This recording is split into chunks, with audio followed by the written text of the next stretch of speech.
Good morning, everyone, and again, depending on whatever time zones you're in, welcome to this webinar. We have with us Professor Doug Zipes today in conversation with JACC Clinical EP. By way of introduction, I'm Kalyanam Shivkumar, the Editor-in-Chief of JACC EP, and I'd like to welcome Professor Zipes, who can say a few words about his background, who is, of course, a distinguished consulting editor for our journal. And we will also mention upfront that people can type in questions in this session during the course of the presentation. After the introductions, we're going to have a very brief slide presentation which can kick off a discussion. And there's going to be a series of questions that I'll be posing to Professor Zipes, which we will be seeking his input and advice about. Doug?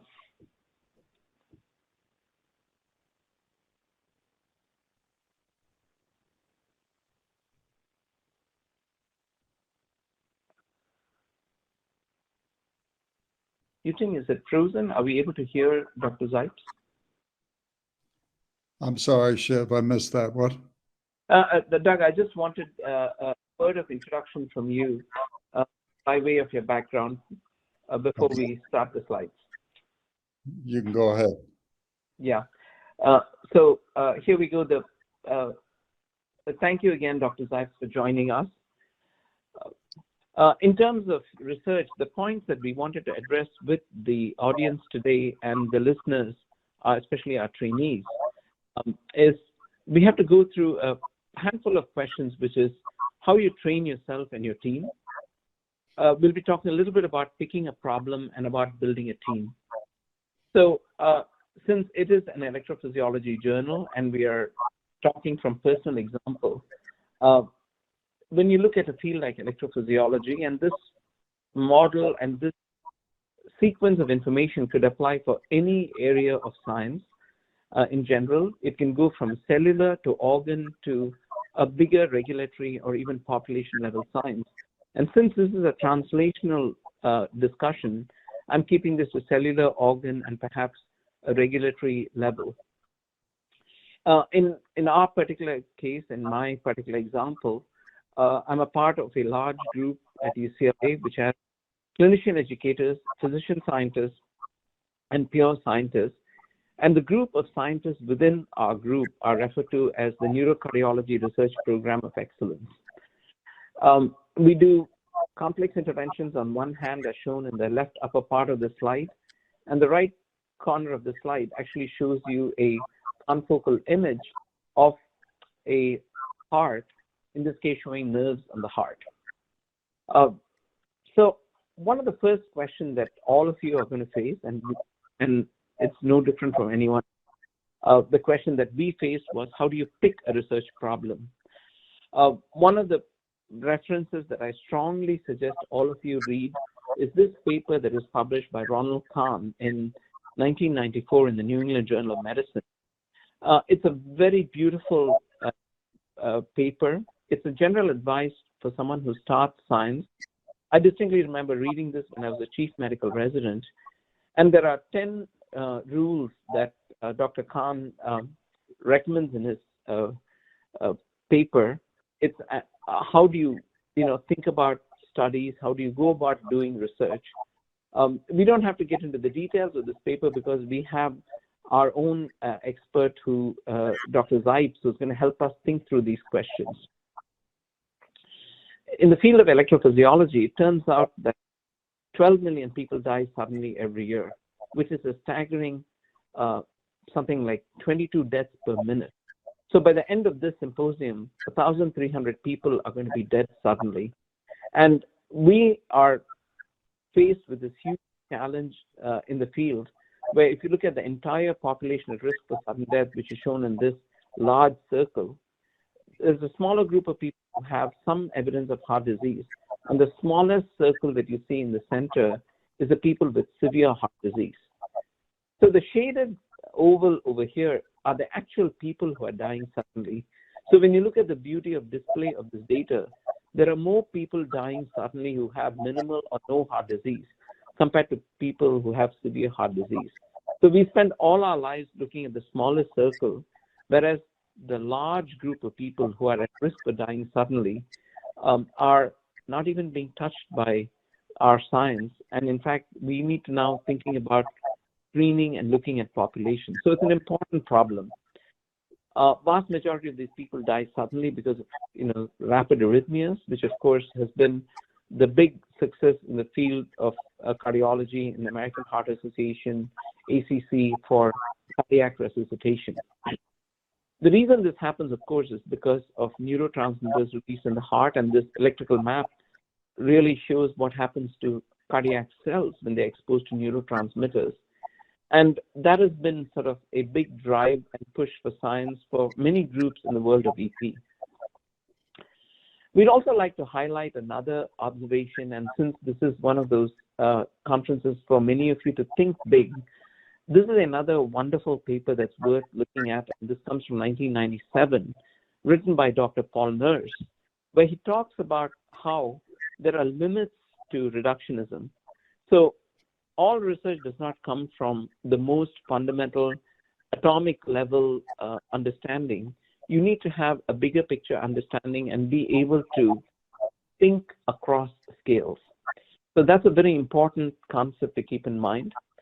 And the field of electrophysiology, of course, was revolutionized by the fact that we can study physiology in human hearts, which was a great contribution of the NIH and researchers in the US.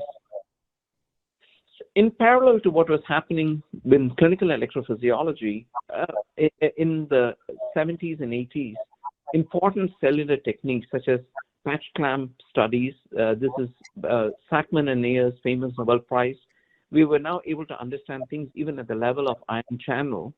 And the beauty of this was that we were able to link across scales. So we were able to take information from molecules to bedside. And now I'm going to tell how we went from the bedside back to molecules. So let's take a patient who's dying of VT storm, who comes to any one of our ICUs. One of the first things we do is we try to stabilize them and do catheter ablation, which of course is based on 20 or 30 years of basic science knowledge that told us where to map with our catheters and ablate. But now, when you actually look at the border zones of these infarcts shown in this insert, you find that these are areas that show a lot of nerve sprouts, and there's a lot of electrical remodeling.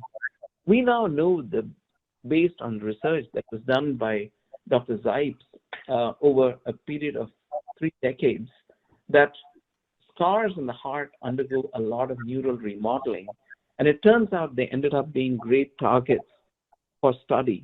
It turns out that some of them we may be ablating by catheters, but they've also provide an important insight into how you could go treat arrhythmias.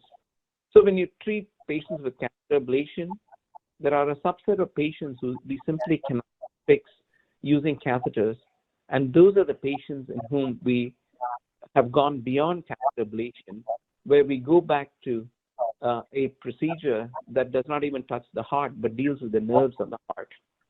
So this brings us back to our visiting professor, Dr. Zipes, who in 1968 published a very inspiring paper for us, where he actually did cardiac sympathectomy. At that time, he was a freshly minted attending physician at Duke University. And this paper, of course, changed the field forever for us, because subsequently, people like Dr. Moss and Dr. Schwartz and DeFerrari started using that for patients with ion channelopathies.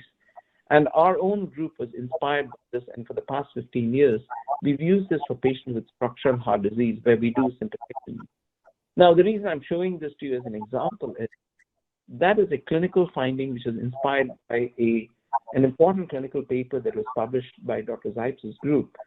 But Dr. Zipes' group had also gone on to do a lot of basic science to teach us what was happening to scars. And we, of course, took a sheet out of that book and went on to study the stellate ganglia of patients who were dying of ventricular tachycardia.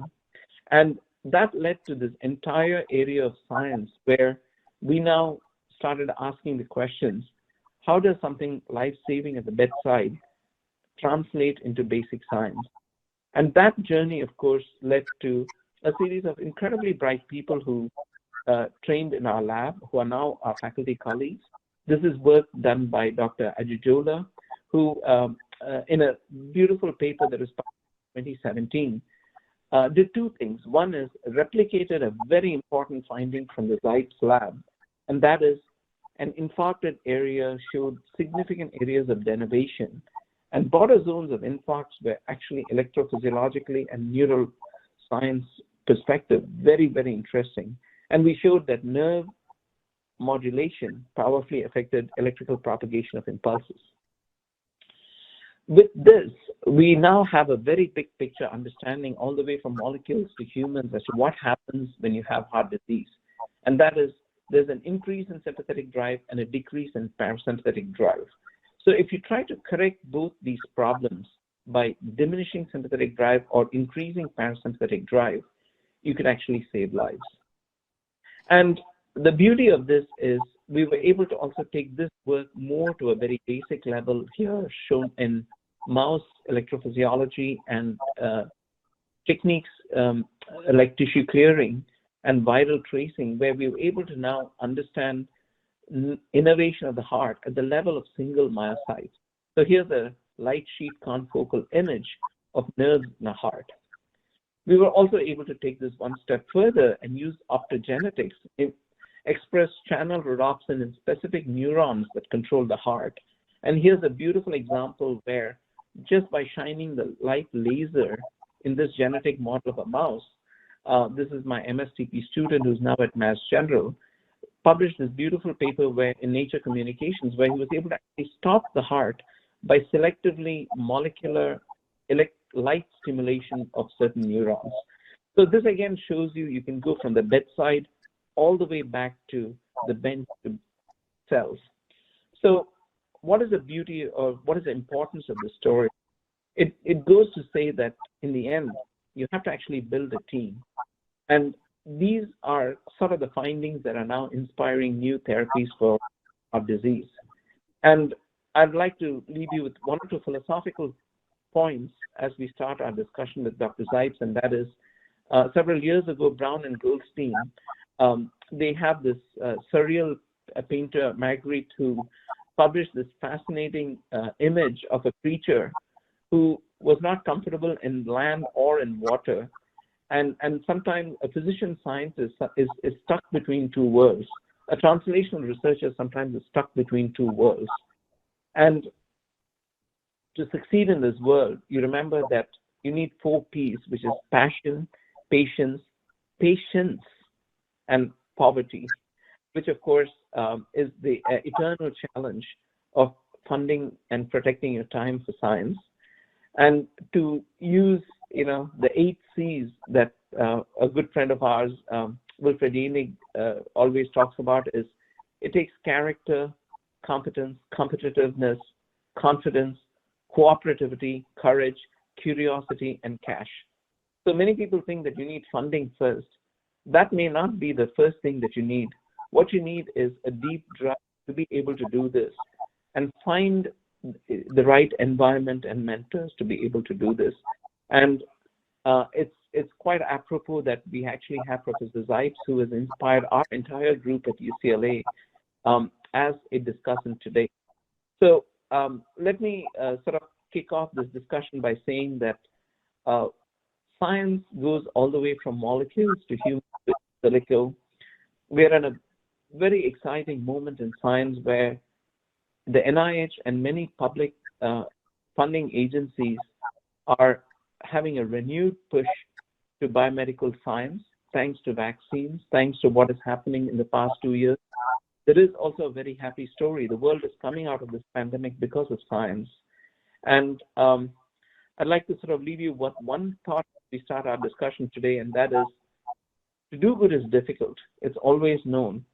And I think this is an ancient quote that comes from about 2,300 years ago, where this king, who is a noble person who's remembered through history, made this observation that to do good is very difficult. So all of us on this call, we're going to doing this because it is difficult. So I'll thank my initial colleagues. Welcome, Dr. Zipes. And to kick off this discussion, I've put together a sort of series of questions. And over the next 30 or 40 minutes, it'll be great to seek his input and advice on these questions. So, Professor Zipes, may I start off by asking sort of what your advice would be for the 400 plus people who are listening to this session as to how, what your general advice would be is regarding picking a problem and evaluating an idea. Doug? Well, thank you, Shiv. First of all, let me compliment you on that presentation because it shows the incredible research you and your team have done and contributions you've made over the past year. So really, we should be asking you these questions and not me. But let me start a little more broadly, if I may, and give you some of what I've learned over 50 plus years in cardiology and cardiovascular research. You listed 4 Ps and 8 Cs or something like that. I've got my 6 Fs. And the first, and I think most important, is family first.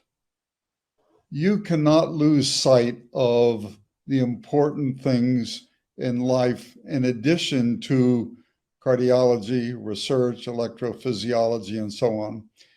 Particularly at my age, looking back, I've made a lot of publications, books, and so on. But at this point, they all pale in comparison to the importance of family, friends, and social relationships. So I would lead off with family first. Then I'd go to follow your heart, follow your gut, do what is exciting to you. Because if I, as a mentor, give you a project that doesn't excite you, it's not going to lead to anything important. So follow your heart and do what is exciting to you. And what may be exciting to me may not be for you, and vice versa. The third F would be find a great mentor. Someone like you, Shiv, I think, is important for any young person beginning and certainly helping him or her to pick a problem and evaluate an idea. Then I would go to focus, narrow what you're doing. Attempting to solve sudden cardiac arrest as a broad issue is very difficult to get your arms around.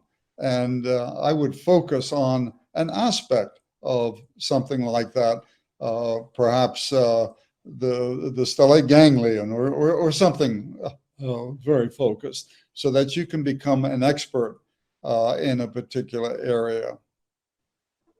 A fifth F would be to forge ahead, persevere. Life is filled with roadblocks and twists and turns that you're not prepared to handle at the very beginning. And you must persevere if you're going to accomplish something. Persistence is absolutely critical, so forge ahead. And then my final F, and this is very important as well, is that the finish is often less important than the journey. Life is a long race. It's not a sprint. And even though you solve one particular small issue of research, think about the whole journey.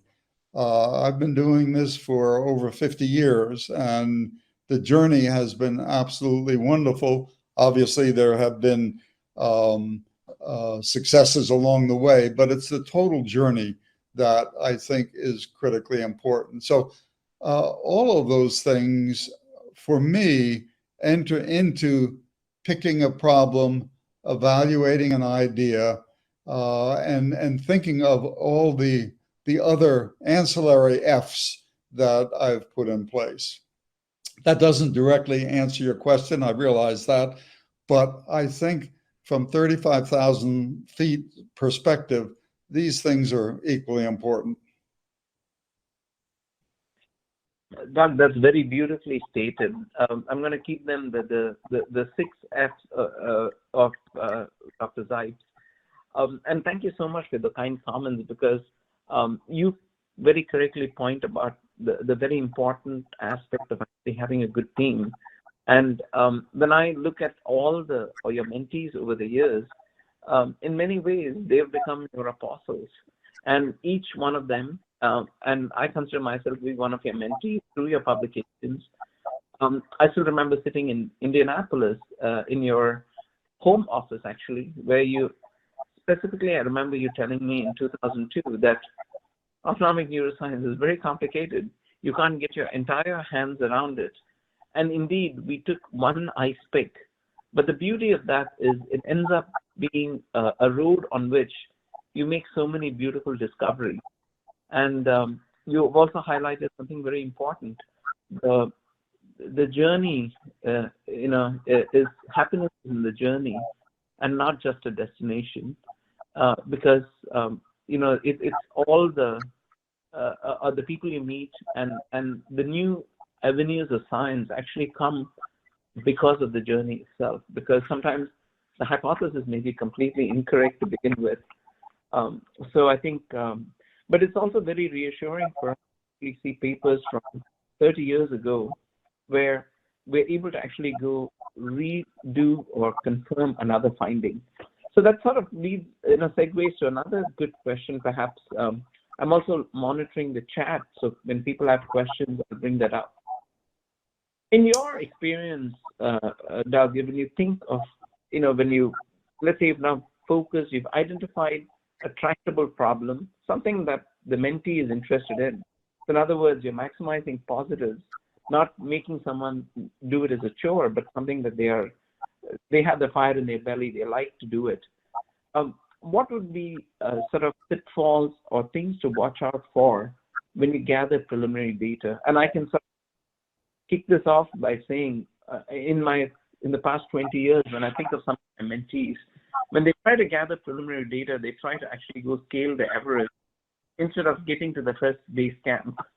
So there's been a little bit of, what would be your advice to our listeners and also to future mentors in how you actually tell the mentees to catch their breath and that they don't have to solve it all in the very first experiment that they do?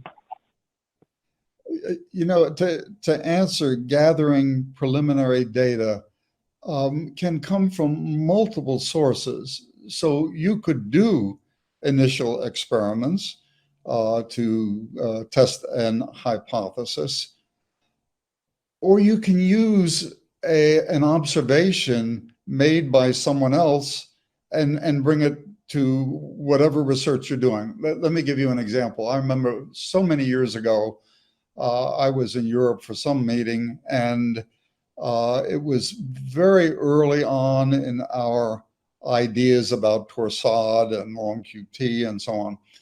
And someone made the suggestion, Martin Borgraf, I don't remember who it was, that magnesium appeared to suppress some torsades. And a light bulb went off in my mind to test magnesium against early after depolarizations. Now, the link wasn't made at that point, but that was in essence preliminary data. It was clinical data that I took to the animal laboratory. But you can obviously do the reverse as well and take an animal observation and bring it into the clinical arena. So preliminary data can come from multiple sources. It doesn't have to be a specific experiment that you've done, but it can be a solid idea that someone has based on an observation that you can then follow through in one realm or the other. So you also make a very interesting observation here, Doug, and that is multiple sources of preliminary data, and something that's not often appreciated by people who first step in to do research, and partly because sometimes the mentors don't point this out to them. They get out-coached. NIH very specifically tells you for certain grants, they don't want preliminary data. It is a battle of ideas. So in some ways, at least my interpretation of your answer is, it's important to ask good questions. So preliminary data per se, the word data, we often think of it as something that we measure and collective, but it's actually preliminary statement of a purpose of concepts. Was that fair to say that? Shiv, it depends upon what you need the preliminary data for. As an example, if you're applying for a grant, you need a lot of preliminary data if you plan to get funded. If you want to just do follow through on an idea, then you don't need that kind of complete preliminary data. So it really depends on how you want to apply it. I guess the most exciting thing for me has been the creativity of dreaming up a new observation. And one of the things that I would tell all the young listeners of this program is that to create a new concept and take it to the bedside or to the laboratory and prove its existence is, and I hope you will forgive me with the phrasing, it's an intellectual orgasm. It is the most exciting thing that intellectually you can imagine. That for that one brief moment, you may be the only person in the world who has that bit of information. And that is just breathtaking. And that is gathering preliminary data. But when you prove your concept, it is just awesome. I'm sure you've experienced it. Certainly the young people in your group have experienced it.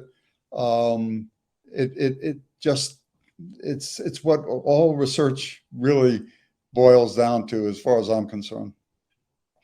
No, you stated that very beautifully, and I remember you mentioned this in 1992 at an ACC meeting, and there's so much truth to it. And I would say that something like 30 years later, another corollary to the Zipes observation is that once you actually see something that's very exciting, you know it's new, there's a sort of another moment where you relive that joy when that piece of data is actually replicated.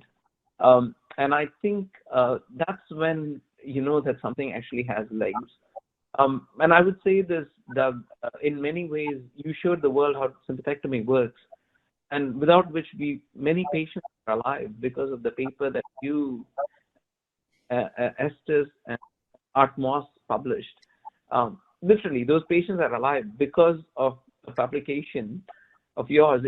And there are many such treasures that are already there in our journals.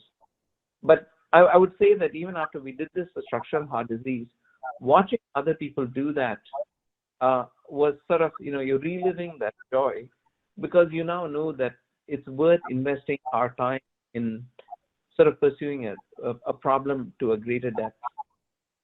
Well, a lot of what I've done, Shiv, has been unstructured. Now, I'm talking about 50 years ago when I could do things perhaps less regimented than what is necessary today. But I'm often reminded by a phrase that is attributed to Werner von Braun, who said, "Research is what I am doing when I don't know what I am doing."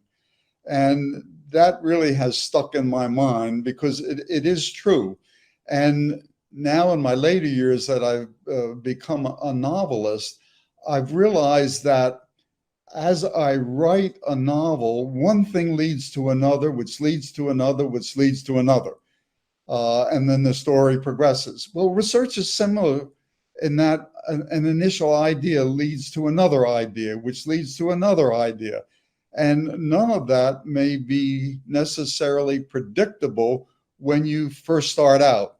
And of course, that's the fun of doing research or writing a novel. And I often compare it to driving home, let's say from a restaurant at night. I know where I started and I know where I have to end up, but my headlights only illuminate the next 100 yards, and then the next 100 yards, and then the next 100 yards. And that's how my novels progress, but that's how my research progressed as well. And I couldn't tell you 5 years from now what I was going to do starting today, because one thing always led to another.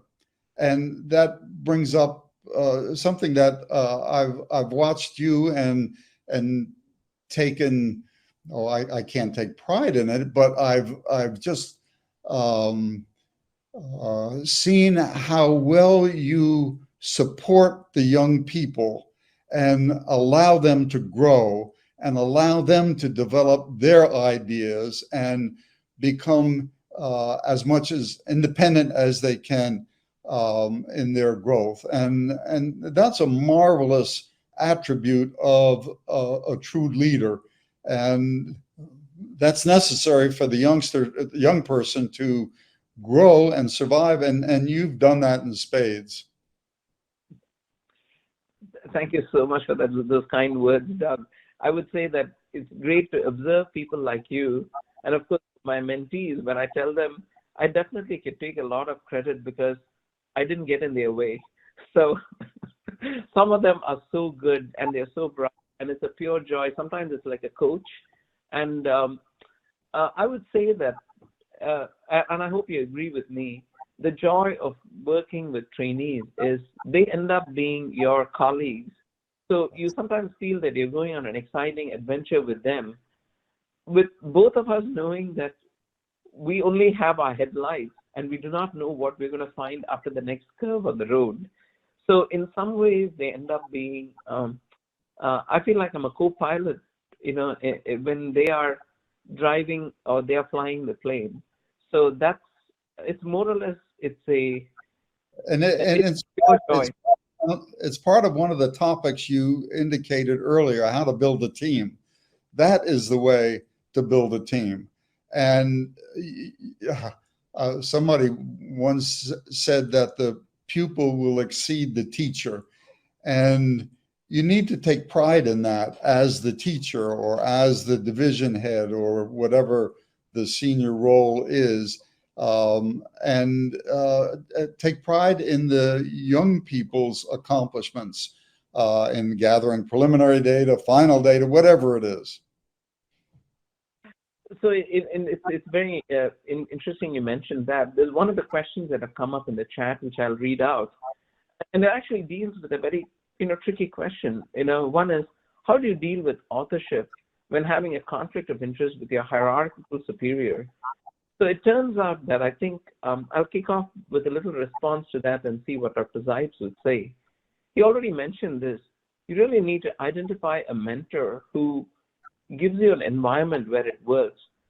So the fact that even a conflict emerges tells you that there is a little bit of a problem with the environment. People have all sorts of insecurities. But this is one of those moments where there is a lot to be said about the environment and the nature of how a group functions, because we often quote John Wooden. We say the star of the team is the team. But there's another much more ancient and beautiful quote, which I believe comes from Rabbi Hillel. He says, the only thing that does not elicit any kind of jealousy in the human mind is the success of your trainees and your children, your biological children. So human nature is competitive. So, Doug, what would be your advice to our viewer who's asked that question? They're starting with an immediate problem, but it deals with a more philosophical problem, isn't it? Shiv, one other point that I would make that's tangential to what you've just said is that, and I've used this with my own children, my biological children, the ones with Joan, is that I'm often not smart enough to say you should do A rather than B, or that if you do A, B will happen. We often don't have that kind of wisdom, and therefore to give the young person flexibility to develop and follow his or her heart, his or her way in pursuing something. I'm a firm believer of a phrase that has been applied to the arts: ars gratia artis, art for the sake of art. I'm a believer in research for the sake of research. And just because you're studying the sexual behavior of the land turtle doesn't mean it's not going to end up with something important for cardiology. I'm not smart enough to be able to say at the very beginning when someone starts a research project. So I'm very broadly accepting a variety of new ideas and let a young person develop things. And as I said earlier, follow their heart. No, you bring up a good point. So I think part of the answer over there to the person who raised the question is there has to be an incredible component of generosity on the part of the mentor, and also being open to new ideas. One of the listeners to our conference today said, "Could you give a shout out of gratitude, Dr. Saul Hertz, who originated the medical uses of radioiodine?" So now, when you look at that entire era in the early part of 20th century, things that come to mind is in the Bronx VA. Rosalind Yallow's work, and she went on to win the Nobel Prize. So science is actually a team effort, and it involves so many people who have to work together.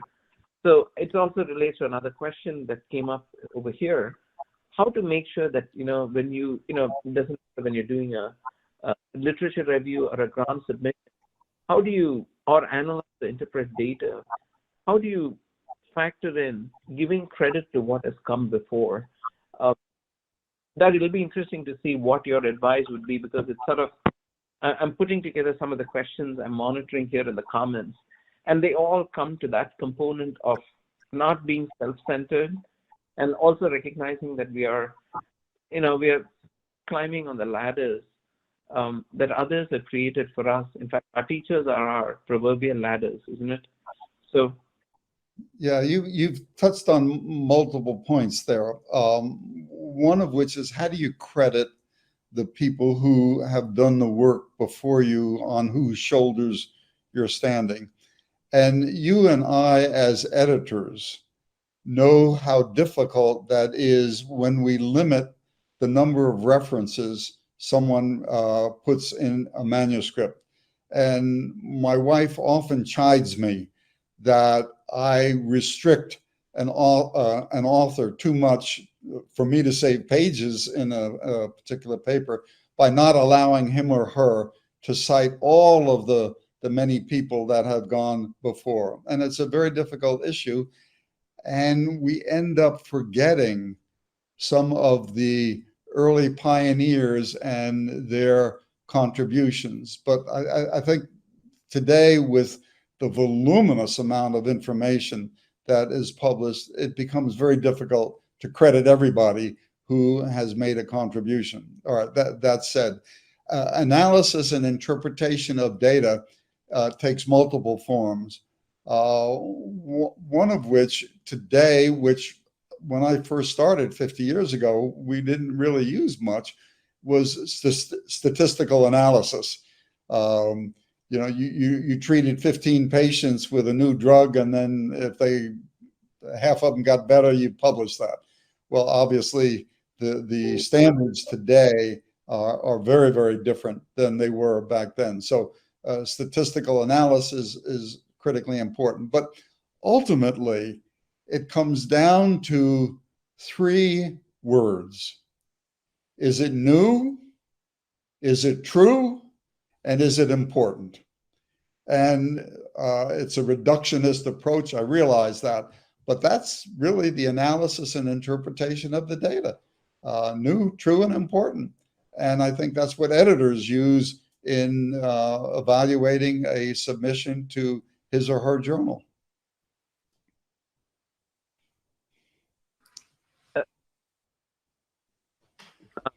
Someone has to mute their phone. There's some background noise.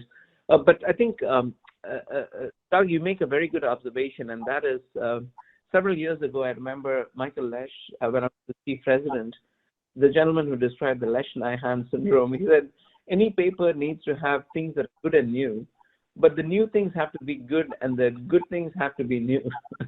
So you can't have good and new things where the good things are old and the new things are not good.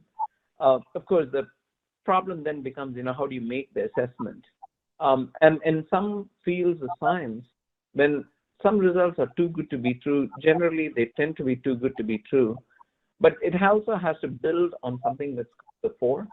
So one of the questions that one of the audience members have asked, thanks, Dr. Zipes and Dr. Shivkumar. I'm a PhD student. I submitted a paper recently and received contradicting reviewer comments. Can I ask how to handle contradicting reviewer comments? I'll kick off with a small answer because I have been one of those authors when Dr. Zipes was editor-in-chief of JCE and subsequently editor-in-chief of Heart Rhythm.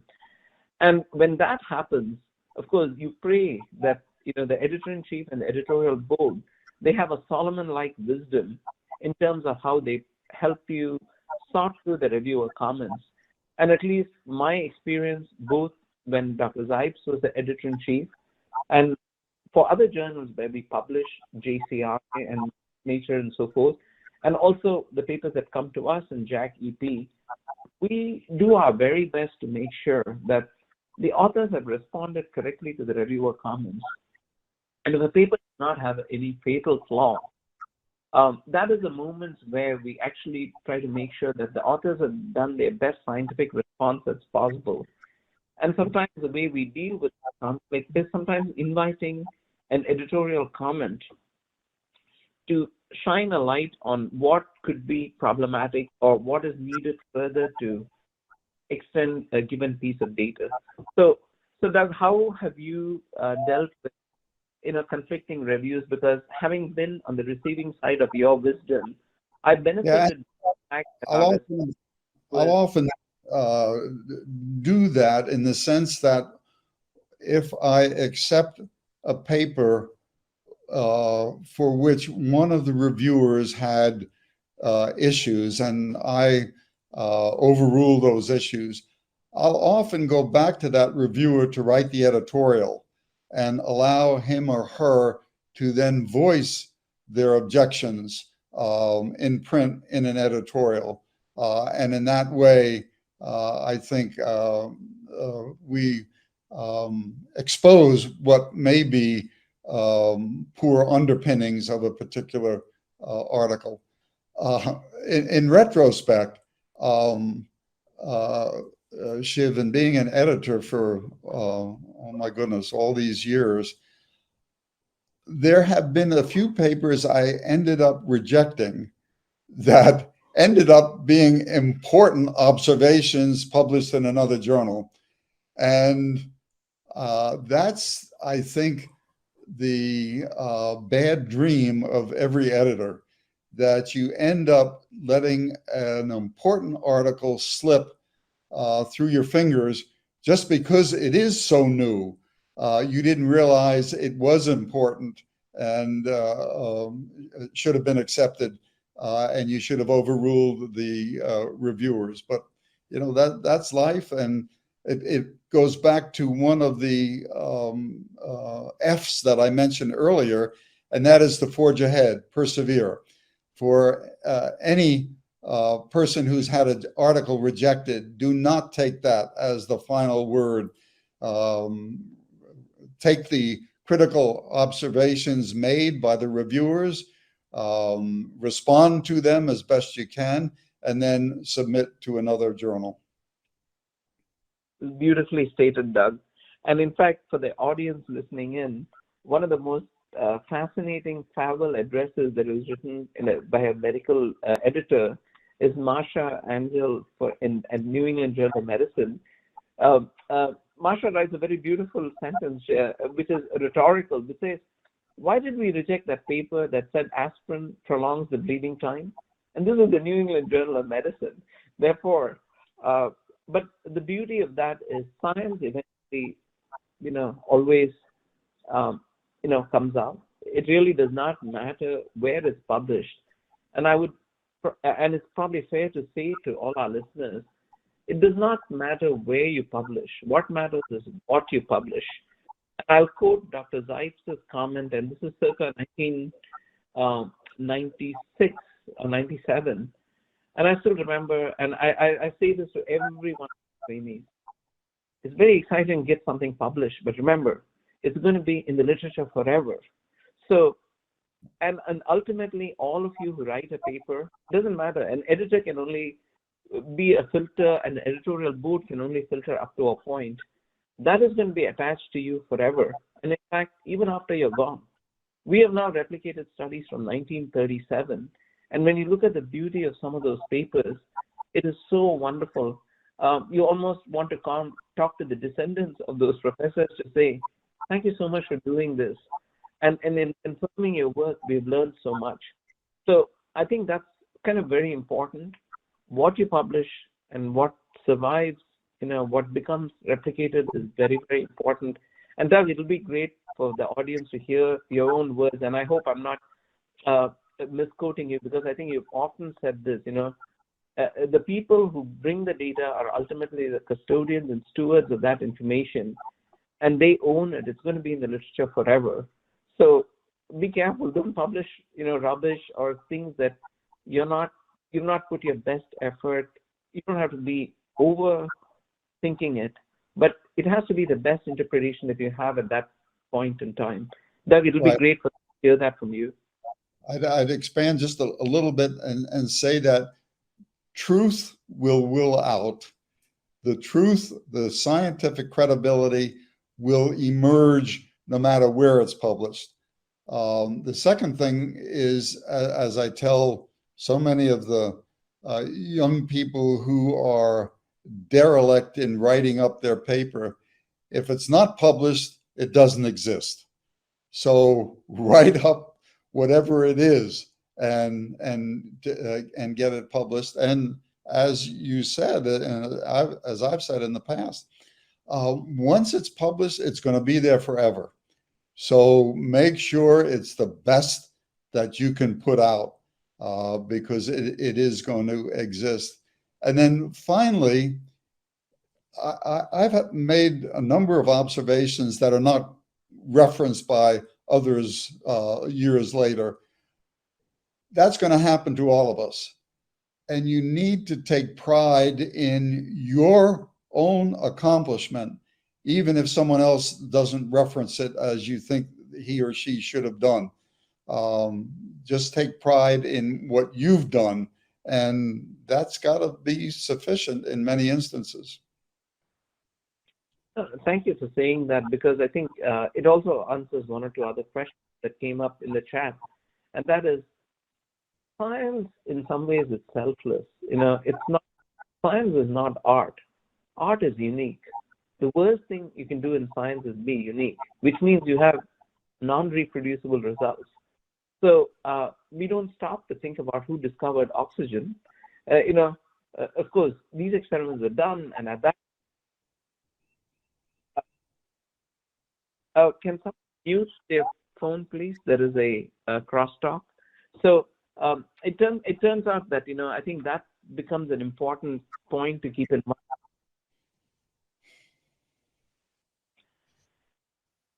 Sorry, you think there was some crosstalk. Someone has to mute their phone. So let me read another question as the next point. I think some were operational questions which just come in the chat, and I can answer some of these offline. But let me ask another question, which is actually a very good one.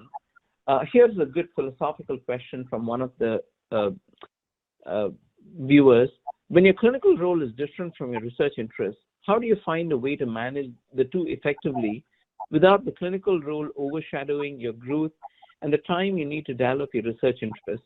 A lot of training and research grants have an age limit and are for young investigators, and the demands of private university of practice on new faculties to focus on clinical volumes, which might get in the way of academic productivity expected by training and research grants.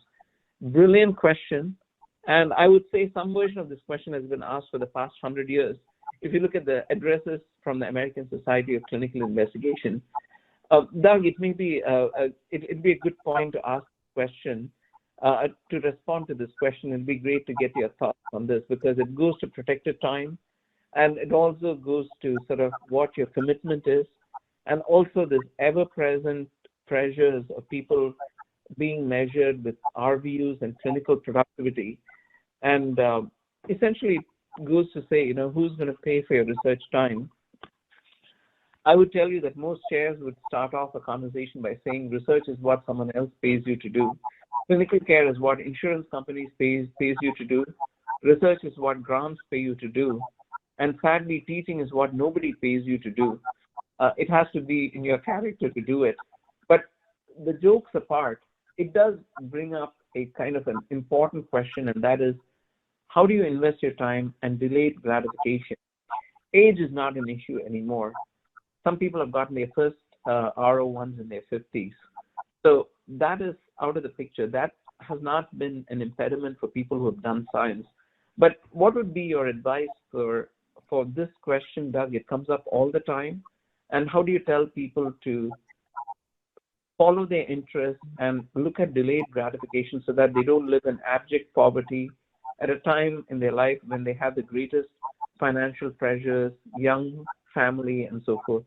It'll be good to hear your advice. Well, I think we have 3 minutes left, and you've asked me for something that's going to... We have a few more minutes, but I think that is one question I intentionally wanted to save for the last. About people following the interest and the trade-off of their life. We actually have another 15 minutes, but we'll wrap up in another 5 or 6. Doug? I was talking while you...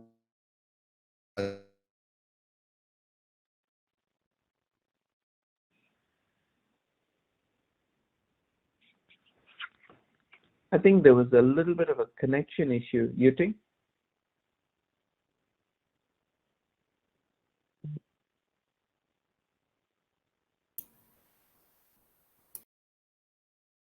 Doug, I think we lost you there for a second. Yes, I think we lost Dr. Zipes for a second. Yeah, we'll wait for Dr. Zipes. I think the connection was weak. So I think I'll give you a quick answer, and I'll read out one last question, and that is, you think this is part of this is the Bright Talk platform has misbehaved a little bit. Anyway, I think the point to be made is, I think it's very important. Again, my answer to the person who asked that question is, find an environment that's going to support you, to give you the protected time to follow your interests. That some version of that is going to be the answer to that question.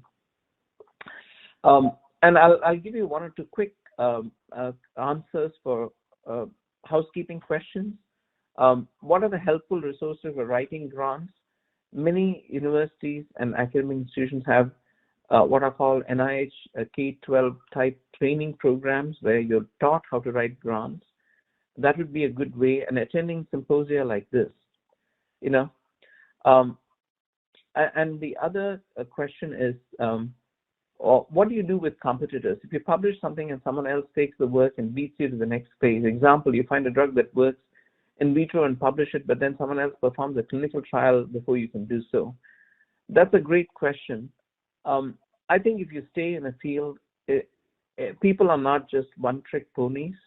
And in some ways, if you had a basic idea and someone did a clinical trial, I don't think it's a loss. It actually confirms your science.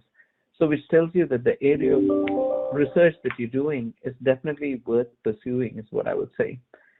And then the last question that I have, which I've not answered, is what are the important points for mentors in order to know probable capabilities of new researcher intending to join the research team? Is having several publications in the desired field, knowing the basics of researching enough, or something else is needed? Tough question.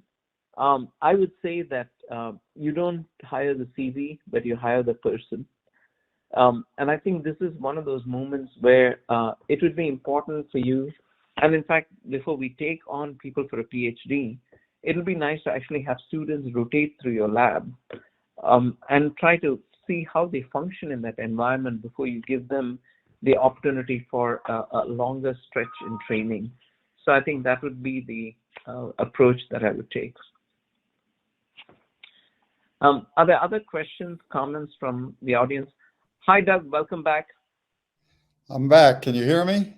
Yeah, absolutely. This has been the same problem that I had at the start. You're having toward the end. Doug, the timing is perfect, and I just wanted to have sort of one last word or comment you can tell, hopefully alluding to the fact that research and choosing an academic pursuit of any sort, doesn't matter what type of practice you're in, the importance of delayed gratification. Could you just make maybe that would be an important concluding comment for this session with you? We have a few minutes, so that we were just alluding to that fact when we lost the connection. Shiv, I'm not certain I have an answer for that. What's been fascinating to me has been the shift in research over the last 45 or 50 years that I've participated in, from individual experiments, looking at an action potential or things like that, to the whole importance of a TIMI-like study that Gene Brownwall has just pioneered and made into clearly one of the most important research areas in the world today. And there's obviously been a shift to the translational researcher. And as you know, the subtitle of one of my textbooks is From Cell to Bedside. And indeed, we're seeing the translational researcher do that today. But I don't think you can, in most instances, start out and say, I'm going to do this kind of translational research. I think you start out with a research project that you follow your heart, you're excited about, and if it can lend itself to the bedside, wonderful. If it doesn't, it's still an important truth that may be important in and of itself. I think back so many years ago to one of the first experiments I did with when I was with Gordon Moe, when we put microelectrodes into the AV node and showed that conduction through the AV node was calcium dependent. Well, who would then predict how important verapamil and diltiazem and the calcium channel blockers would be, just making a fundamental observation that the AV node was dependent on calcium for electrophysiologic transmission. You can't predict that in the very beginning. So follow your heart, do the research that turns you on, and if it's got bedside applications, all the more wonderful. That's beautiful, Doug. I think we're going to remember, the key F's that you mentioned, which is family, focus, friends along the way, follow your heart, to forge ahead, and also finish. Now, it turns out the destination may be very different from what you thought when you started off, but the journey is going to be very exciting. So, Doug, with that, I think we've come to the at the end of our hour, I wanted to again sincerely thank you for inspiring us. And also, I'd like to thank the audience for all the wonderful questions that they asked, because the beauty of this is seeing the next generation. And it's so touching that you talk about Gordon Moore, who was so close to you in your own career. And in some ways, this is the continuous line of people. And, we always thank the people in the road ahead of us. And again, I'd like to thank you and wish you and Joan the very best. And I look forward to our future interactions, sir. Thank you so much. Thanks for the opportunity. Good. Such a pleasure. Right. And thanks to Yuting and the team at Elsevier. Thank you all so much. All right. Thank you. Bye to everybody. Thank you, sir.